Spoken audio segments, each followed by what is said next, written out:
जे हाथ जोड़ गोरानो मेरे वंदना। जे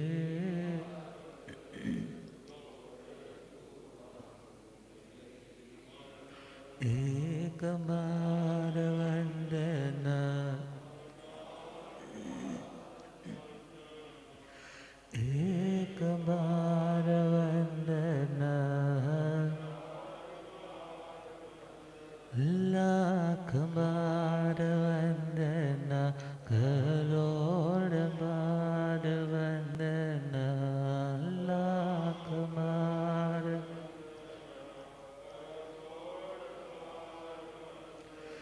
जे हाथ जोड़ गोरानो मेरे वंदना। जे जोड़ गोरानो डगमग डोले नैया मेरे, डगमग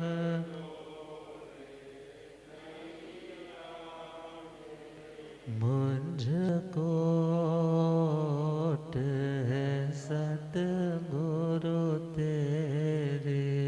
मुझ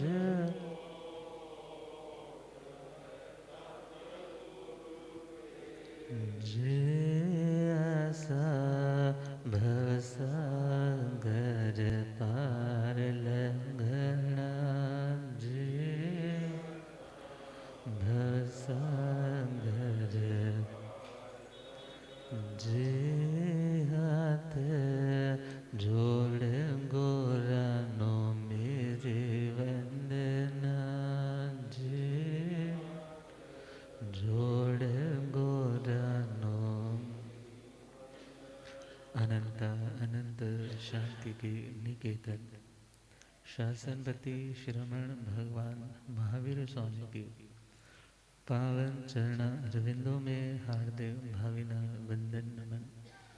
मेरे अंधेरे जीवन को रोशनी प्रदान करने वाले परम उपकारी आगम ज्ञान के भंडार आगम ज्ञाता आगम पुरुष जिन शास्त्र रतन हिमाचल केसरी उपाध्याय भगवंत श्री गुरुदेव श्री जितेंद्र मुनि जी महाराज साहब के पावन चरण कमलों में हार्दिक भावना वंदन नमन।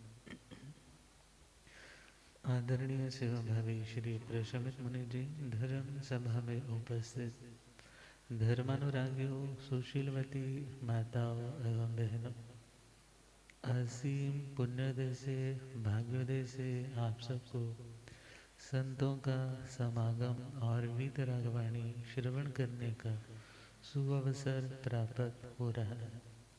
श्रवण कर रहे हैं जिंदगी को समस्याओं से सदा सर्वदा के लिए मुक्त करवाने के लिए ऐसे महामुनीश्वर की मंगलमय जीवन की गाथा जिसे सुन कर के हमें भी समाधान मिलेंगे, हमें भी उलझनों से सुलझाव की ओर राह मिलेगी।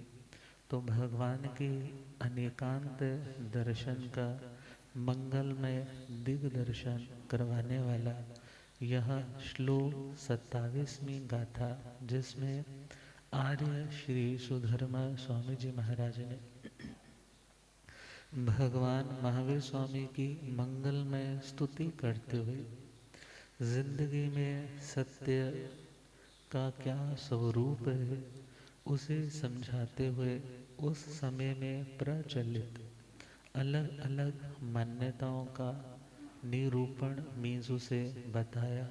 और जो सत्य सिद्धांत है जो भगवान ने समझाया उसके बारे में भी उन्होंने यहाँ वर्णन किया।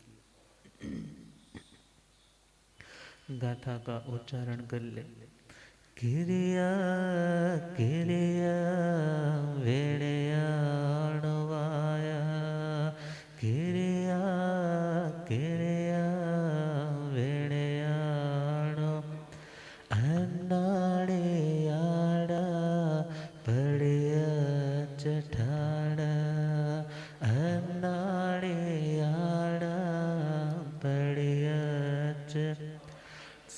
समवाया इवेयता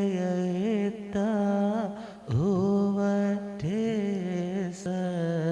जमदे हराया पुट्रिं सोडं sama namanaya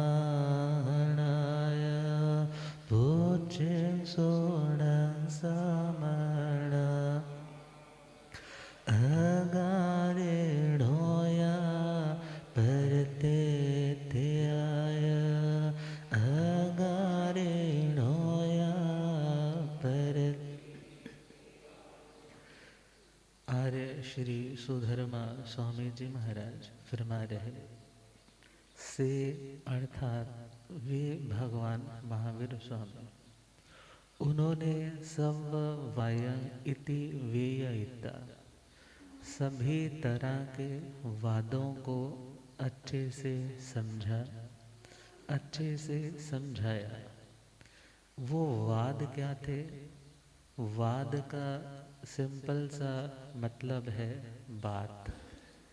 किसी की बात को पहले समझा जाता है और सामने वाले की बात कितने अंशों में सही है उसको समझ करके समाधान निकाला जाता है। बहुत बार व्यक्ति अपनी बात रखता तो है मगर उसकी बात पूरी तरह से ठीक होती नहीं।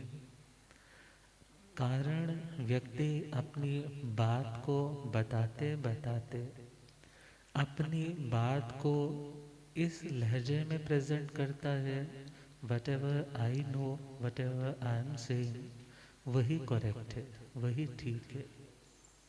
अर्थात जो ही कि मैं ही ठीक हूँ, इस प्रकार अपने सत्य को बताने वाले लोगों की बातों को भगवान ने सुना समझा। उस टाइम भी अपनी अपनी बात सुनाने वाले लोगों की कमी नहीं थी।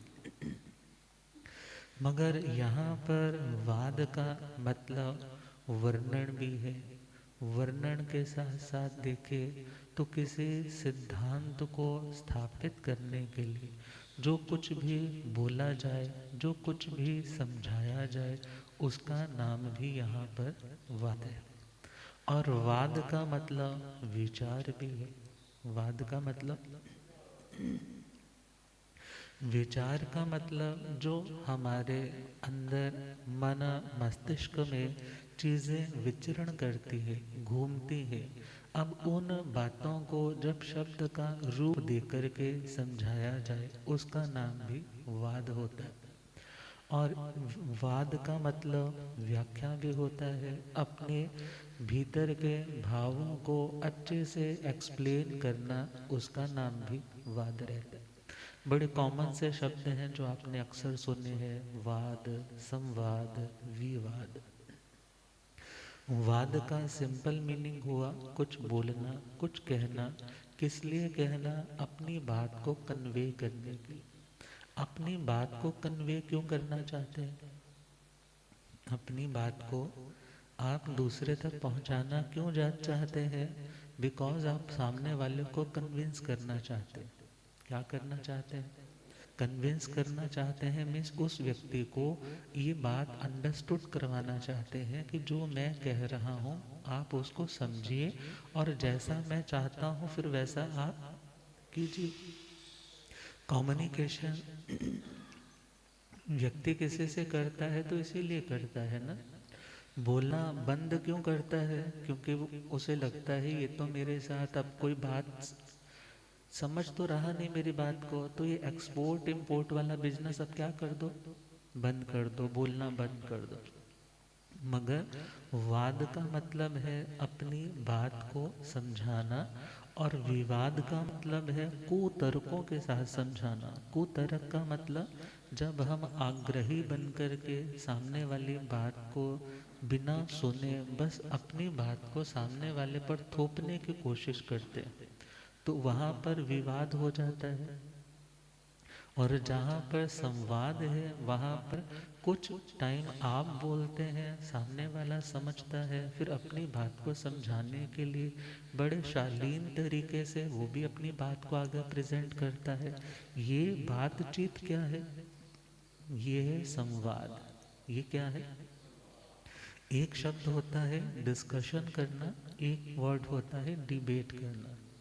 डिस्कशन इसलिए की जाती है कि आप किसी पॉइंट पर आकर के समझौता कर सके, आप किसी बात पर आकर के इकट्ठे हो सके, और उस चर्चा में आप एक दूसरे को पराजित करने के लिए नहीं बैठे, एक दूसरे को हराने के लिए, अपनी ईगो को और ज़्यादा स्ट्रेंथन करने के लिए नहीं बैठे हैं, बल्कि आप वहाँ इसलिए बैठे हैं कि आप सल्यूशन चाहते हैं। आप ये प्रूव करने के लिए नहीं बैठे कि मैं ही ठीक हूँ, बल्कि आप इसलिए बैठे हैं बिकॉज आप समाधान चाहते हैं।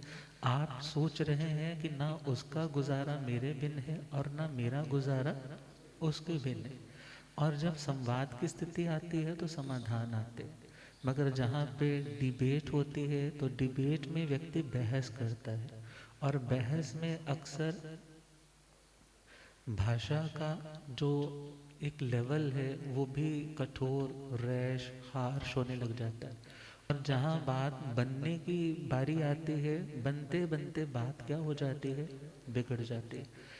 तो भगवान ने उस टाइम के प्रचलित कई तरह के वाद थे। वाद मतलब बातें थी, बातें मतलब लोगों के विचार थे। जैसे आज के टाइम में टेक्नोलॉजी का युग है, बहुत नई नई टेक्नोलॉजीज आ रही है, और भगवान के उन बैक चले जाएं उस 2500 से पूर्व की बातें, वो टाइम था शास्त्रार्थ का युग। अपने मत को, अपने दर्शन को, अपनी फिलॉसफी को सामने वाले तक कन्वे करना, और लोगों को यह बताना यदि तुम शांति चाहते हो तो हमारी इस थॉट प्रोसेस को तुम फॉलो करो, हमारी इस मान्यता को समझो, तुम मानोगे चलोगे तो तुम्हारा कल्याण अवश्य हो जाएगा। तो उस टाइम के अलग अलग टाइप के लोग अपने अपने मत को अपनी अपनी मति के अनुसार बता रहे थे। लोग समझ भी रहे थे, बहुत से लोग उन्हें फॉलो भी कर रहे थे। मगर भगवान ने देखा कि उस टाइम में चार तरह के मुख्य लोग हैं। कितनी तरह के? तो फर्स्ट ऑफ ऑल नाम दिया है क्रिया, फिर दिया है अक्रिया, तीसरा दिया है वेणयानुवाया, फिर है अन्नाण्याण पड़यच्चठाण। तो वहाँ उस टाइम चार मत ज़्यादा प्रचलित थे। पहला क्रियावाद, दूसरा अक्रियावाद, तीसरा वेनयानुवाद, और चौथा अज्ञानवाद। यदि हम जस्ट पहले इस 27वें गाथा का मीनिंग कर ले तो अर्थ होगा से मतलब भगवान महावीर स्वामी ने क्रिया अक्रिया, क्रियावाद को, अक्रियावाद को वे नैयानुवाया, और वैनयिक अनुवाद को। एक वाद शब्द है, दूसरा अनुवाद शब्द है। एक शब्द कौन सा और दूसरा? तो इन शास्त्रों के ऊपर जिन्होंने बहुत सुंदर कमेंट्रीज लिखी हैं, आचार्य जिन्हें चूर्णिकार, वृत्तिकार इत्यादि ये नाम दिए जाते हैं, तो चूर्णिकार जी ने कहा है कि जो अनुवाद शब्द है वो यह बताता है कि जो वाद है वो सही बात तो द्वादशांगिक गणित, अर्थात जो 12 अंग जो आचार्यों के तिजोरी के समान ज्ञान की निधि है, उसमें जो जो उन्होंने समाहित किया उसको तो उन्होंने कहा वाद। मगर उन्हीं कुछ बातों को लेकर के थोड़ी सी बात अपनी और थोड़ी सी बात ज्ञान की जोड़ करके जिन्होंने अपने मत चलाए उन्हें कहा अनुवाद।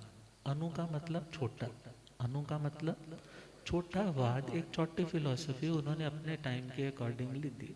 तो कहा क्रिया अक्रिया वेणयानुवाया, क्रियावाद, अक्रियावाद और वैनेकानुवाद, अन्नाणियाण पड़ियच्चठाण।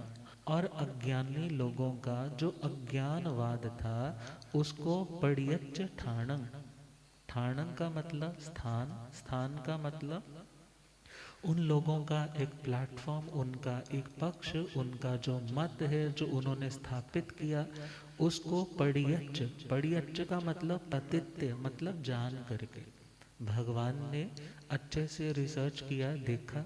जन्म भी तो भगवान का, भगवान पार्श्वनाथ जी की परंपरा के श्रावक और श्राविका के घर में ही हुआ था। मगर उन्होंने उस मत को तो नहीं फॉलो किया, बल्कि उन्होंने टाइम के अकॉर्डिंगली जो जो कुछ चेंज लेकर आने वाले थे, समय के अनुसार जो बदलाव रिक्वायर्ड थे, तो भगवान ने स्वयं बुद्ध, क्योंकि तीर्थंकर होते भी स्वयं बुद्ध है, और तीर्थ को करने वाले होते हैं, वो तीर्थ के अंग नहीं होते, वो तीर्थ के अंग का मतलब अन्य रूप से समझना है कि तीर्थ के वो साधु साध्वी श्रावक श्राविका इस तीर्थ के रचयिता होते हैं, मगर स्वयं तीर्थ तीर्थ नहीं बल्कि तीर्थ कर होते हैं, और तीर्थ को करने के कारण उन्हें तीर्थंकर। वैसे तो साधु पदवी की दृष्टि से तो तीर्थ के अंग हो जाएंगे, मगर तीर्थ को वो करने वाले, तीर्थ को वो करने वाले हैं। और तीर्थ गणधरों को भी कहते हैं, तो गणधरों को भी वही दीक्षा देने वाले हैं। तो खैर, जो तीर्थंकर परमात्मा, उन्होंने पड़ियच्च ठाणा मतलब इन चारों तरह के स्थानों को, स्थानों को मतलब इन चारों तरह की जो मानसिक उपज है अपने अपने मत की, उनको भगवान ने अच्छे से देखा, और देखा ये बातें पूरी तरह से करेक्ट, ये जो बोल रहे हैं बहुत अंशों में बातें ठीक बोलते हैं, मगर इनकी सारी बातें बिल्कुल ठीक नहीं है।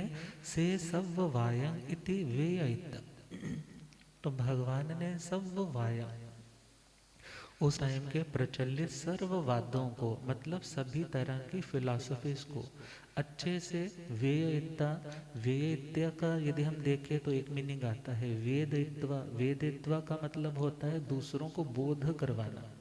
और यदि हम यहाँ पर चूर्णिकार को देखें तो चूर्णिकार ने कहा है यहाँ वेदित्वा का मतलब है ज्ञातवा, स्वयं जान करके। और यदि वृत्तिकार का देखें तो वृत्तिकार ने मीनिंग दिया है वेदित्वा मतलब दुनिया को समझा करके। वृत्तिकार ने कहा कि उन्होंने, भगवान ने पहले चारों वादों को, फिलॉसफीज को अच्छे से समझा, फिर दुनिया को समझाया, पहले खुद समझा फिर दुनिया को समझा। चूर्णिकार ने कहा है कि भगवान ने उन चारों वादों को अच्छी तरह से जान करके उवट्ठिए संयम दीह राय, अर्थात संयम ही आत्मा के लिए कल्याणकारी है। जो ज्ञान पूर्वक पापों से रुकना है उसका नाम संयम है, और ऐसा रुकना भगवान ने अच्छा समझा, और भगवान ने दीह रायं संजम उवट्टी, दीर्घ रात्रि, दीर्घ रात्रि का मतलब, दीर्घ रात्रि, रात्रि शब्द यहाँ काल के लिए, समय के लिए, अवधि के लिए वाचक है। अर्थात भगवान ने आयु पर्यंत ता उम्र के लिए संयम में अपनी आत्मा को उपस्थित किया, अपनी आत्मा को लगाए रखा। उस टाइम के प्रचलित वादों में, उन तर्कों में, कुतर्कों में, व्यर्थ में अपनी प्रज्ञा को उलझाया नहीं। तो भगवान ने उन वादों को कैसे समझा, उन वादों का क्या स्वरूप है, तो समझते हैं। वीर प्रभु भगवान को कैसे जाने, वीर प्रभु भगवान उन जैसा बनने के मन में बिठाने हो, वीर प्रभु भगवान उन जैसा बनने के मन में। आर्य सुधर्मा जी से पूछे श्री जम्बो, आर्य सुधर्मा कृपा करो स्वरूप प्रभु का जाने, वीर प्रभु भगवान को कैसे उन जैसा बन, क्रियावाद अक्रिया विनय अज्ञानवाद जाना। एक पक्षीवादों को प्रभु ने मिथ्या था माना। क्रियावाद अक्रिया विनय अज्ञानवाद जाना।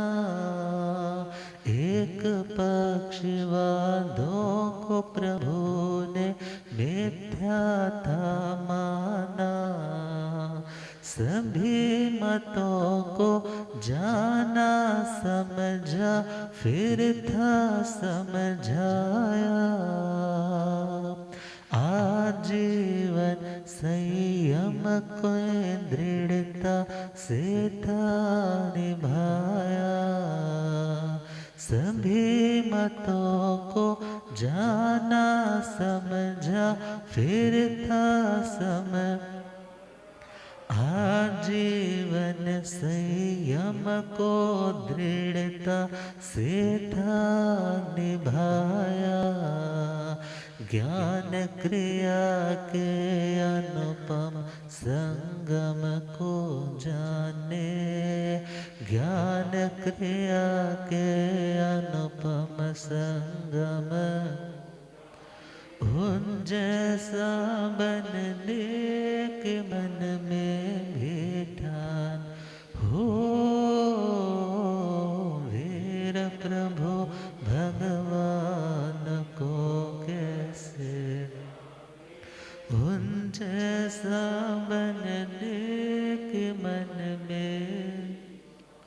तो भगवान ने क्रियावाद, अक्रियावाद, वैनयिकानुवाद और विनयवाद, इन चारों को अच्छे से समझा और देखा कि कहाँ कहाँ प्रॉब्लम है, कहाँ कहाँ कमी है, और जहाँ जहाँ कमी थी उसको हटा करके जो जो चीज़ें ठीक थी उन सबको इकट्ठा करके भगवान ने कहा सत्य यह है। और जो व्यक्ति अपनी अधूरी जानकारी को सब कुछ मान करके दूसरों को नकार रहा है वो व्यक्ति मिथ्या दृष्टि। वो व्यक्ति कैसा? एकांत का मतलब जो व्यक्ति एक बिंदु, एक एंगल से किसी बात को, किसी घटना को जानता है, समझता है और उस एक एंगल से समझ करके दूसरे के एंगल को नहीं समझेगा, बल्कि क्या बोलेगा, वट एवर आई नो वही करेक्ट है। जो तुम जानते हो वो तुम्हारी मनगढ़ंत बातें हैं, वो सारी गलत है। मगर जितना मुझे पता है वो बिल्कुल कैसा है, बिल्कुल सही। तो भगवान ने क्रियावाद, अक्रियावाद, विनयवाद और अज्ञानवाद इन चारों को अच्छे से जाना, समझा, फिर दुनिया को बताया कि तुम जिस चीज़ को फॉलो करने जा रहे हो वो पूरी तरह से करेक्ट नहीं है, और जो सत्य है वो दुनिया के प्रति एक उपकार की दृष्टि, एक करुणा की दृष्टि, ये गलत रास्ते से होकर के जाएंगे तो मंजिल मिलने वाली नहीं, रास्ते में ही लुट पिट जाएंगे। सपोज करो किसी व्यक्ति ने पूछा कि भाई सर दर्द का इलाज क्या है, और यदि तुम उसको डायबिटीज़ की गोली दे करके बोलो कि तेरा सर दर्द ठीक हो जाएगा, तो व्यक्ति कैसे ठीक होगा? अर्थात यदि उसमें कुछ और ऐड और या कुछ कम करके तुम दे रहे हो तो भी ठीक नहीं है, बल्कि जो फॉर्मूला है उसी फॉर्मूले से उसकी बीमारी ठीक हो सकती। इसी प्रकार आत्मा के दुखों का अंत जिस फॉर्मूले से ठीक होने वाला है, दूर होने वाला है, भगवान ने उन फॉर्मूलाज को क्या किया, जो गलत फॉर्मूलाज थे भगवान ने कहा ये करेक्ट नहीं है, ऐसे ऐसे चलोगे तो ठीक हो जाएगा। जहाँ कमी थी वहाँ करेक्शन की। भगवान ने ये नहीं कहा कि तुम गलत हो, मगर ये कहा कि तुम जब ये बोलते हो जो मैं जानता हूँ वही सही है, बाकी गलत है, ये थ्योरी गलत है। तुम्हारा ज्ञान जितने हिस्से का है उतने अंशों में वह ठीक है, मगर तुम बाकियों को क्या कर रहे हो, चैलेंज करके बाकियों को इग्नोर और बाकियों को तुम अपोज कर रहे हो, तो वो तुम्हारा मेंटल लेवल ठीक नहीं है, इससे समस्या का समाधान नहीं निकल पाए। इसको ज़रा हम अपने व्यवहार के धरातल पर चलाएं। कहीं कहीं पर क्रिया करना, कोई काम करना हमारे लिए बेनिफिशियल होता है। कोई स्थान ऐसे होते हैं जहाँ पर यदि हम काम नहीं करते, अपनी एनर्जी नहीं लगाते, तो हम बहुत पीछे रह जाते हैं। और कुछ काम ऐसे होते हैं जिस काम में हम ना काम करें तो अच्छा है, करेंगे तो नुकसान हो जाएगा। और कुछ चीज़ें ऐसी होती है, कुछ लोग ऐसे होते हैं जिनकी विनय भक्ति करने से, जिनको रिगार्ड देने से हमारे हमारे कई अटके काम ठीक हो सकते हैं, हमें बहुत सपोर्ट मिल सकती। मगर कुछ लोग ऐसे हैं कि जिनको ज़्यादा विनय देने से, जिनको ज़्यादा रिस्पेक्ट देने से हम गलत मेंटेलिटी के लोगों की प्रमोशन करने चले जाते हैं। और कहीं कहीं ऐसा होता है कि सब बातों को जानना ज़रूरी नहीं होता। वहाँ पर उन साइट्स को, उन बातों को ना ही स्क्रॉल किया जाए, ना ही उनको खोजा जाए, ना ही उनको देखा जाए तो अच्छा होता है। अर्थात कहीं कहीं पर क्रिया अच्छी, कहीं कहीं पे निष्क्रिय बनकर के रहना अच्छा, कहीं कहीं पर किसी की विनय करनी अच्छी, और कहीं कहीं पर विनय को टालना अच्छा, और कहीं कहीं पे इग्नोरेंस इस ब्लिस, इस धारणा को बना करके चलना अच्छा कि मैंने क्या लेना इस बात को जान करके, ये बात तुम अपने पास रखो। व्यवहारिक जगत में देखें तो हम इन वादों को ऐसे समझ सकते, मगर भगवान के टाइम इनका रूप ऐसा नहीं था। बल्कि भगवान के टाइम क्रियावादी, क्रियावादियों के चले तो 180 भेद आते हैं। वो नव तत्वों के ही फिर स्व पर ऐसे लेकर के फिर जब आगे बढ़े तो वो नियति, काल, स्वभाव, ईश्वर, आत्मा ऐसे भांगे बना करके 180 तक पहुंच जाते हैं। मगर यहाँ पर हमें समझना, क्रियावादी मानते क्या थे? क्रिया, क्रिया का मतलब एक्शन, क्रिया का मतलब कुछ करना। अब कुछ करना, हम कुछ करते हैं, इट मीन्स आत्मा सक्रिय है। आत्मा कैसी है? आत्मा क्रिया करने वाली है। तो उस टाइम भी ऐसे लोग थे जो आत्मा को सक्रिय मानते थे कि आत्मा करने वाली है। मगर उन लोगों को इतना क्लियर नहीं था कि आत्मा का स्वरूप क्या है। किसी ने तो बोला आत्मा सिर्फ अंगूठे के साइज की है, किसी ने बोला आत्मा यहाँ हृदय में होती है, किसी ने बोला सेंटर ऑफ द फोरहेड होती है, किसी ने कुछ बोला, किसी ने कुछ बोला, किसी ने बोला आत्मा तो सर्वव्यापक है। आत्मा तो सर्वव्यापक है। अब आत्मा को वो करता तो मान रहे हैं, आत्मा करने वाली है ये तो मान रहे हैं, मगर आत्मा का जो सही स्वरूप है उसको वो अभी तक पूरी तरह से समझ नहीं पा रहे। इसलिए उन लोगों को क्या कहा, ये अभी एकांतवादी है, इन्हें सत्य का पूरा बोध नहीं है। तो पहला पॉइंट तो ये आया क्रियावादी। मगर क्रिया का दूसरा मीनिंग देखे तो जो लोग यह मानते थे कि सिर्फ क्रिया करने से, सिर्फ क्रिया करने से, दान पुण्य इत्यादि करने से, कोई साधना करने से आत्मा का मोक्ष हो जाएगा, तुम्हें ज्ञान सीखने की जरूरत नहीं है, सिर्फ क्रिया करो। क्या करो? क्रिया को बहुत ज़्यादा प्रायोरिटी दे दी और ज्ञान इत्यादि को बहुत ज़्यादा डिम लाइट में कर दिया और उसको बिल्कुल हाईलाइट कर दिया। और उन लोगों ने कहा क्रिया से ही मोक्ष होगा, ज्ञान सीखने की कोई ज़रूरत नहीं। अब जिन लोगों ने ऐसा कहा तो भगवान ने कहा भाई ऐसा भी नहीं है। पहले तो आत्मा का स्वरूप पहले क्लियर करो कि आत्मा अंगूठे के साइज की नहीं है, या यव मध्य या इतने चावल के साइज की भी नहीं है। यदि हम कभी यह बोलते हैं कि आत्मा तो दिए की रोशनी की तरह है, जैसे दिए का प्रकाश पूरे कमरे में फैलता है, ऐसे ही आत्मा का प्रकाश पूरे देह में व्याप्त है। ये बात तो समझाने के लिए बोली जाती है। ये बात तो क्यों बोली जाती है? समझाने के लिए बोली जाती है। अदरवाइज हम देखें, यदि एक दिया जल रहा है तो उस दिए की रोशनी पूरे कमरे में सेम नहीं होती, पूरे कमरे में सेम नहीं होती।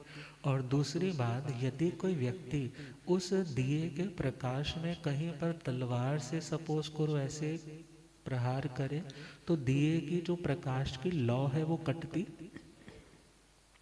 अब यदि वहां पर प्रहार करते हैं तो कुछ नहीं होता, मगर यदि उस दिए पर जाकर के प्रहार करते हैं तो पूरा क्या हो जाता है, अंधेरा हो जाता है।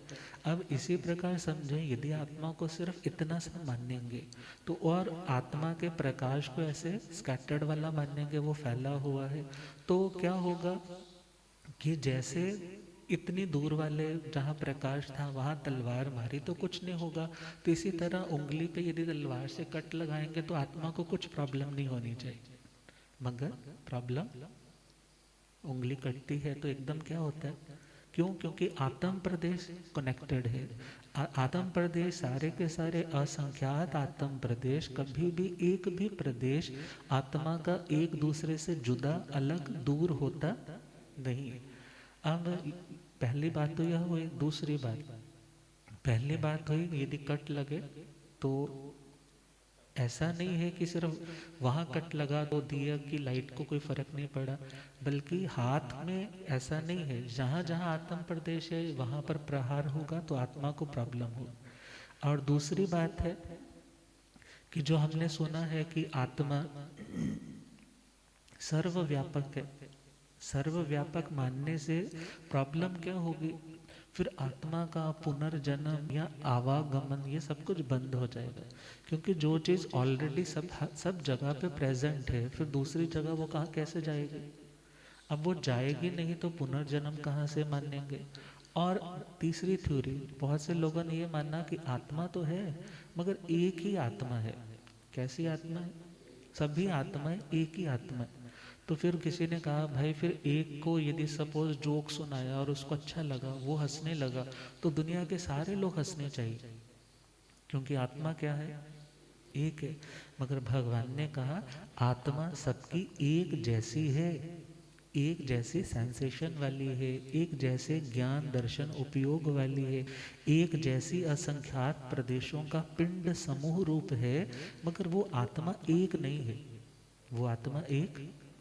तो भगवान का जो दर्शन फिलॉसफी है वो भी क्रियावाद है, मगर उस क्रियावाद में आत्मा की जो पूरी की पूरी जानकारी है वो अनुभव के साथ है, वो सुनी सुनाई या आधी अधूरी नहीं, बल्कि वो लॉजिकली भी हर चीज समझी जा सकती है। आत्मा अरूपी है, आत्मा कर्म का करता है, कर्म का भोगता है, और कर्म के बंधन से मुक्त होने का उपाय है ज्ञान दर्शन चारित्र और तप।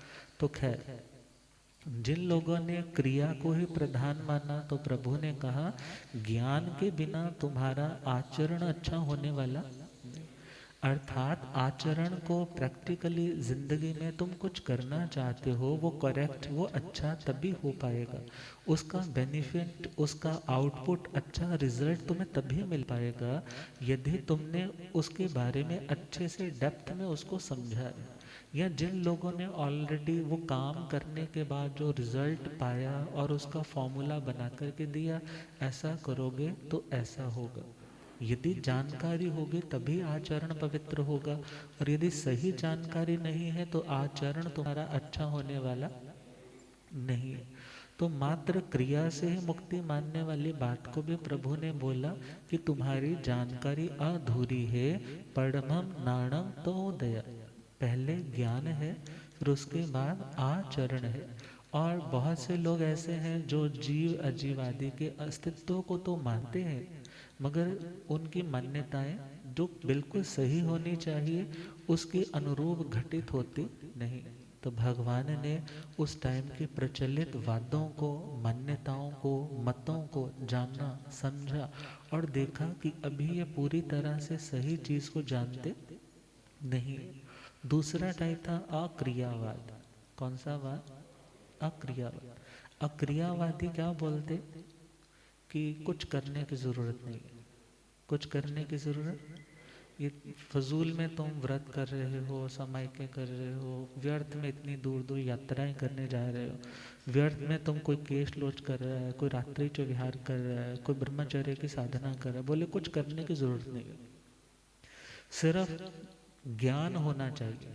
क्या होना चाहिए, बस बोले जी ज्ञान होना चाहिए, करने कराने की कोई जरूरत। और जब तुम्हें ये ज्ञान हो जाए मैं आत्मा हूँ, मैं शुद्ध आत्मा हूँ, बोले तुम पाप करोगे ही नहीं, करोगे नहीं तो तुम्हारी मुक्ति हो जाएगी।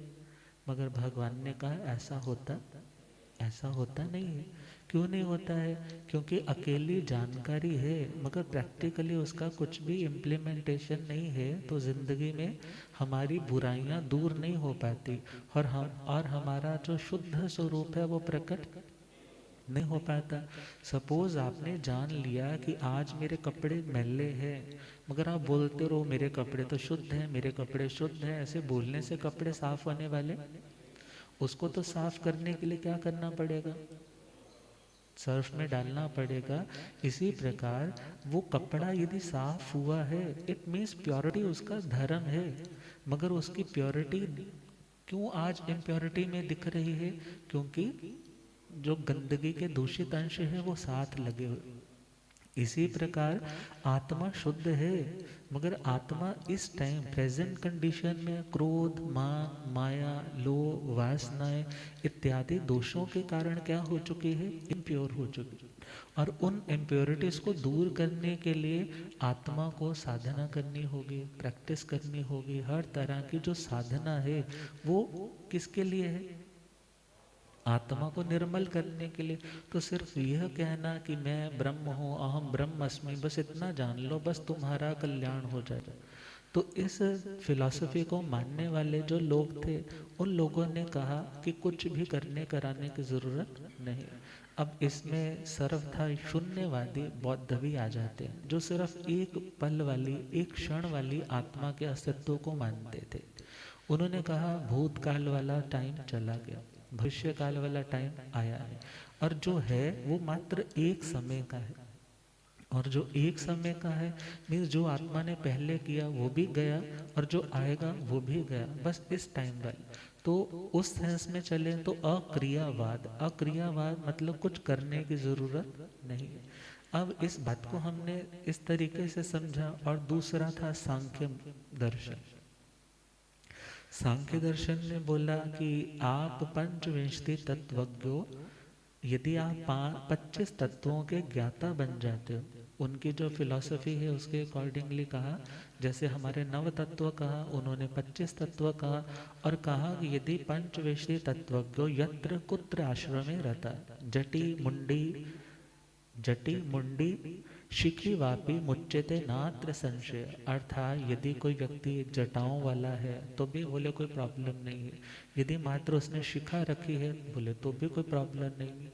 और वो कहने लगे यदि किसी ने मुंडन कर रखा है बोले तो भी कोई प्रॉब्लम नहीं, मगर उसे इन 25 तत्वों का ज्ञान होना चाहिए। और जब ज्ञान हो गया कि मैं पुरुष रूप आत्मा प्रकृति से भिन्न हूँ, प्रकृति जो सत्व रजस तमस इन गुणों से युक्त है, और जब आत्मा को यह फील होने लग गया, ज्ञान हो गया कि मैं शुद्ध तटस्थ आत्मा हूँ, अर्थात अपने स्वरूप का जब ज्ञान हुआ, प्रकृति के स्वरूप का जब ज्ञान हुआ, तो जैसे किसी व्यक्ति की गलती को जब तुम ताड़ जाते हो, जान जाते हो, सपोज करो किसी ने पैसे चुराए और तुमने सीसीटीवी से वो फोटो निकाल करके उसको दिखा दी, जैसे वो शर्मा करके फिर लज्जित होकर के चला जाता है, ऐसे ही ये किया कराया सारा बोले प्रकृति का है। किसका है? बोले प्रकृति का है। और जब तुम्हें प्रकृति का स्वरूप पता चल जाता है तो प्रकृति तुम्हें छोड़ करके तुम्हें परमात्मा स्वरूप के लिए छोड़ करके चली जाती। मगर भगवान ने कहा सिर्फ जानने मात्र से कल्याण होने वाला। तुमने जान लिया कि पानी पीने से प्यास मिट जाती है, प्यास बहुत लगी है तो क्या पानी पानी बोलने से प्यास मिट जाएगी? भूख बहुत लगी है और खाने के आइटम्स की मेन्यू का चार्ट पढ़ते जा रहे हो, इस ये खाने से ये फायदा होता है, ये खाने से ये फायदा होता है, खा नहीं रहे तो कोई बेनिफिट होने वाला। इसी प्रकार भगवान ने बोला जो अक्रियावादी है, और उसमें 4 वाक लोकायतक दर्शन का भी वर्णन आ जाता है, जो बोलते हैं कि दुनिया में कुछ भी करने कराने की, धर्म कर्म करने की जरूरत नहीं है, क्योंकि ये सारा किया करा यहीं रहने वाला है, आगे कुछ भी चलने वाला। तो ज़्यादा मेंटेलिटी तो ऐसे लोगों की ही है ना कि कुछ करने कराने की तो बस ये कंपटीशन है, परिवार वाले बोलते हैं, महाराज बोलते हैं, करना पड़ता है। मगर भगवान ने कहा ये मान्यता भी मिथ्या मान्यता है। कैसी मान्यता? गलत धारणा है, क्योंकि जब तक नहीं दिख रहा तभी तक ये बोल रहे हैं, मगर जब वैसे वैसे लक्षण सामने आने लग जाते हैं, पाप कर्मों के परिणाम दिखने लग जाते हैं, तो आत्मा को बचाने वाला कोई नहीं होता। अब इस मत के हम देखें तो 84 भेद आते। अक्रियावादी जिन्होंने आत्मा को निष्क्रिय माना, दूसरा जिन्होंने कहा क्रिया करने की, आचरण करने की कोई आवश्यकता नहीं है, सिर्फ ज्ञान सीखो, तुम्हारे ज्ञान से ही तुम्हारा क्या हो जाएगा, कल्याण हो जाएगा। और तीसरे टाइप के लोग थे विनयवादी। कौन से? विनयवादी लोगों ने बोला जी हर किसी की विनय करो। अब उन्होंने तो 8 नाम भी काउंट कर दिए, जिसमें उन्होंने बोला देवता, राजा, यति, ज्ञाति जन, स्थविर, अधम, माता, पिता, इन सब की विनय करो। क्या उन्होंने कहा? यदि कोई साधु दिखता है तो उसको भी नमस्कार कर दो, यदि कोई कुत्ता दिखता है तो उसको भी नमस्कार कर दो, यदि कोई शराबी दिखता है तो उसको भी नमस्कार कर दो। बोले सभी परमात्मा है। सभी कैसे हैं? मगर भगवान ने बोला जिस आत्मा ने अपने स्वरूप को डिस्कवर कर लिया है अपनी साधना से, वो तो वंदनीय है। बाकियों की तुम अवज्ञा अवहेलना करो, ऐसा भी भगवान ने नहीं कहा। मगर भगवान ने कहा जिन्होंने अपने स्वरूप को अभी पाया नहीं है, ऐसे लोगों के प्रति तुम समभाव रख सकते हो। ऐसे लोगों के प्रति तुम कि सभी मेरे मित्र हैं, सभी जीना चाहते हैं, मरना कोई नहीं चाहते, ऐसा सोच सकते हो। मगर तुम सम्मान किसको दोगे? सम्मान किसको दोगे? जिसने अपने उत्तम गुणों को प्राप्त कर लिया। अर्थात सम्मान तो योग्य का होना चाहिए, मगर जो अयोग्य है उसके प्रति उपेक्षा भाव, उसके प्रति मध्यस्थ भाव। तो भगवान के टाइम में ऐसे बहुत लोग थे जिन्होंने कहा वृक्ष है तो उसको मत्था टेको, तुम्हें स्वर्ग मिल जाएगा, तुम्हारा मोक्ष हो जाएगा। सभी को मत्था टेकते चले जाओ, सभी को मत्था टेकते चले जाओ, मतलब तुम्हारे खाने पे कोई रिस्ट्रिक्शन नहीं है, भले तुम चिकन खाओ, भले तुम दारू पियो, भले तुम पर स्त्री गमन करो, इन चीज़ों पे कोई रिस्ट्रिक्शन नहीं है। मगर सभी आत्माएं भगवान है ये सोच करके सबको क्या करना है? सबको मत्था टेकते चले जाओ। तो भगवान ने कहा ऐसे कल्याण होने वाला नहीं है। जो उत्तम लोग हैं उनका सम्मान करो, और जिन्होंने अपनी उत्तमता को अभी प्रकट नहीं किया उनका अपमान भी मत करो, मगर अपने गुणों को बढ़ाने के लिए प्रैक्टिस करो। ज्ञान भी जरूरी है और चारित्र भी जरूरी है और उत्तम जनों की विनय भी जरूरी। तो ये 32 तरह के ये मत वाले लोग थे। और अज्ञानवादी 67 टाइप के आए हैं। तो इन 63 टोटल 363 मत है। तो इनमें से अज्ञानवादियों ने जब सबको देखा, अज्ञानवादी कहने लगे जी भाई दुनिया में ना जो रोना धोना है, लड़ाई झगड़ा है, सब ज्ञानी लोगों का है। किनका है?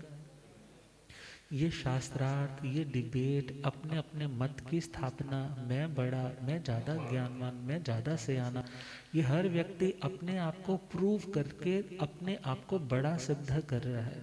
तो दुनिया में दुख ज़्यादा किन किन लोगों को है? बोले जी जो जितना ज्ञानी है ना वो ज़्यादा दुखी है। बड़े बड़े फील्ड में चले गए, वो भी डॉक्टर हो गया, वो भी डॉक्टरेट हो गई, वो भी सीए हो गया, वो भी सीए हो गई, घर वाले भी कमा रही है, घर वाला भी कमा रहा है। बोले दोनों लड़ते हैं। अब जब वो दोनों लड़ते हैं तो एक सामान्य सा व्यक्ति बोलता है कि इतना पढ़ने की तो ज़रूरत नहीं है, यदि पढ़ के भी यही हाल है तो ज़्यादा पढ़ने की ज़रूरत।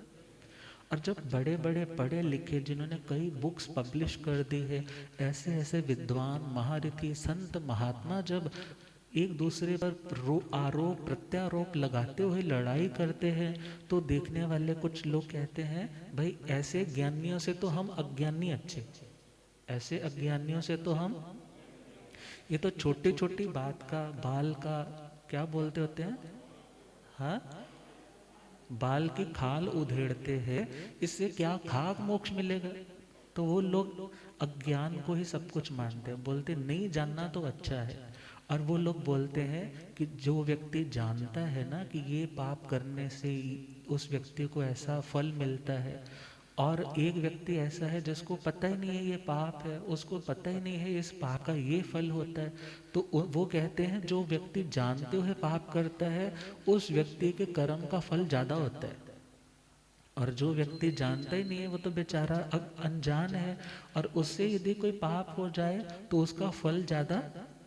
तो फिर कहने लगा भाई अच्छा तो यही है, फायदा किस में है, कुछ जानना ही ना और पाप करते रहो तो कोई फल भी ज्यादा नहीं मिलेगा।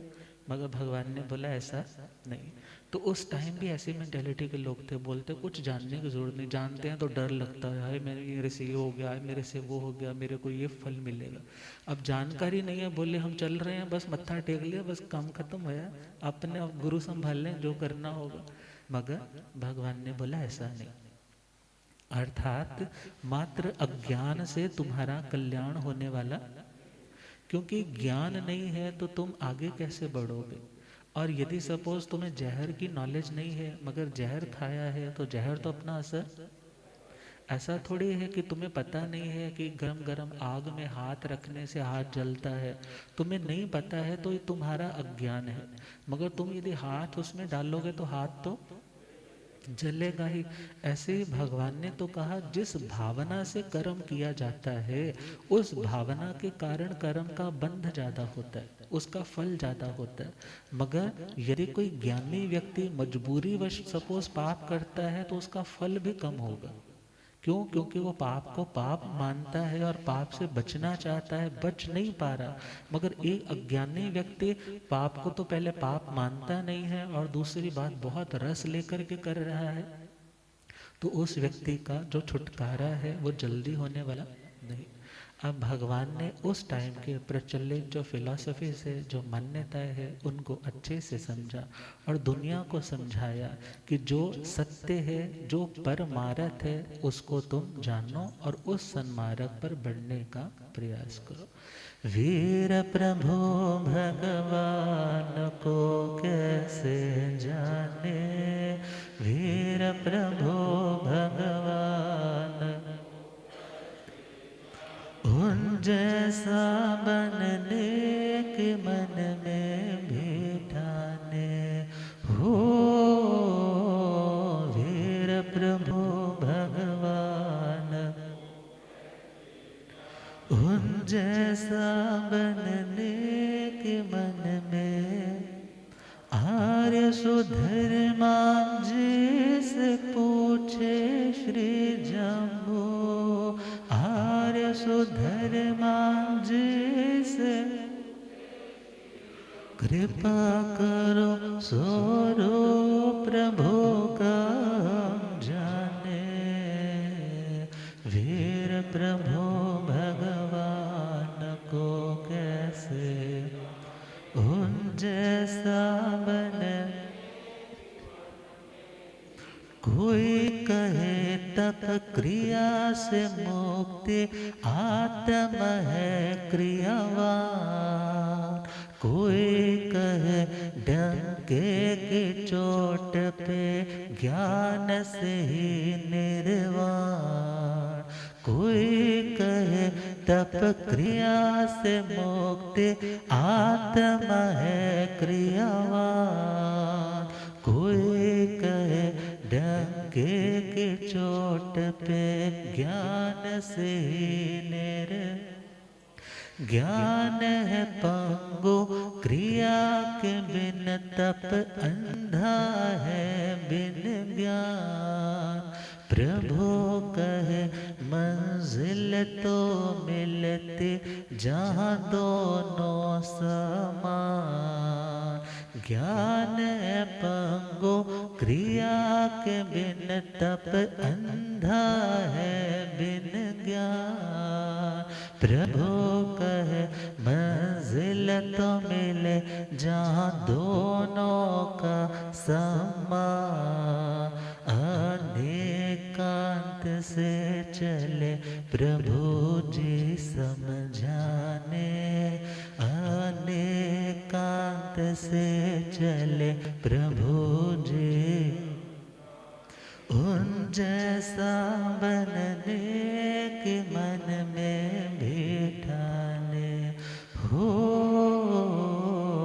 धीर प्रभु भगवान, उन जैसा बनने के गुरुदेव पधारे। हो रब मेरा सतगुरु बन के आया मैनो, हो रब मेरा सतगुरु बन के आया।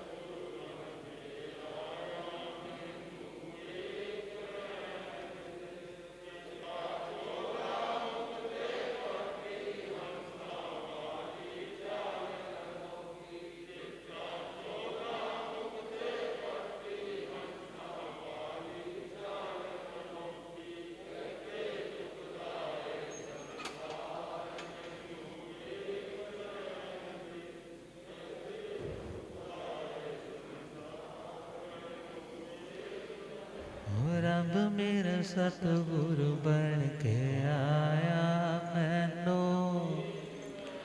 भूलियागम ज्ञाता आगम पुरष जन शास्त्र हिमाचल केसरी उपाध्याय भगवंत श्रद्धे गुरुदेव श्री जितेंद्र मुनि जी।